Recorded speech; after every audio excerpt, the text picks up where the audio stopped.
This isn't your typical story. Those stories that eloquently outline a beginning, middle, and end. This story is about the continuation of a vision, a legacy, if you will, to economically equip the overlooked and underserved. At the heart of this story is a promise that champions the least, the last, and the lost in society.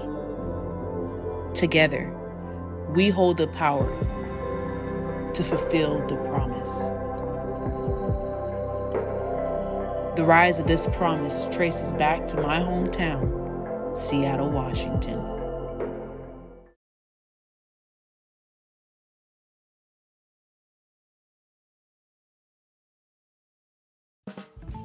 Amid World War II, the defense industry in Seattle was booming.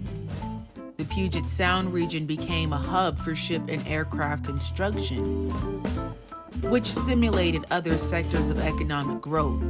This attracted numerous Black families from southern regions of the United States.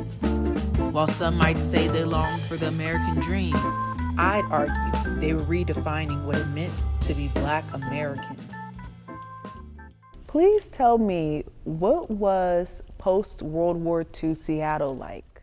The era of the post-World War II was one of people getting back to normal as one could after certainly a depression along with the World War.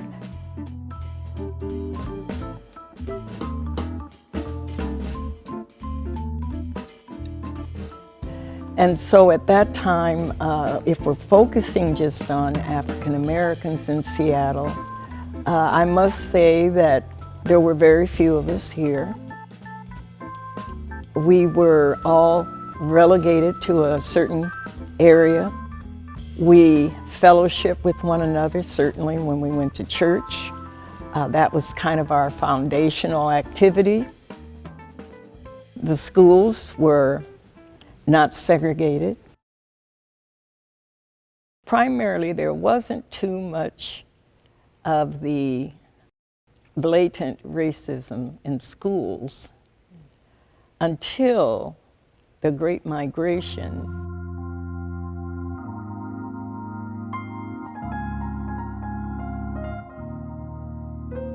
Part of that migration, when African Americans started coming north,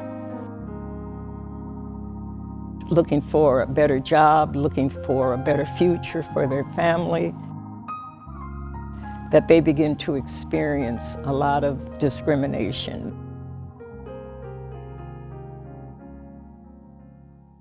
With the spirited assistance of volunteer citizens groups, your city is engaged in dramatically revitalizing several of our older neighborhoods through Seattle's Urban Renewal Program.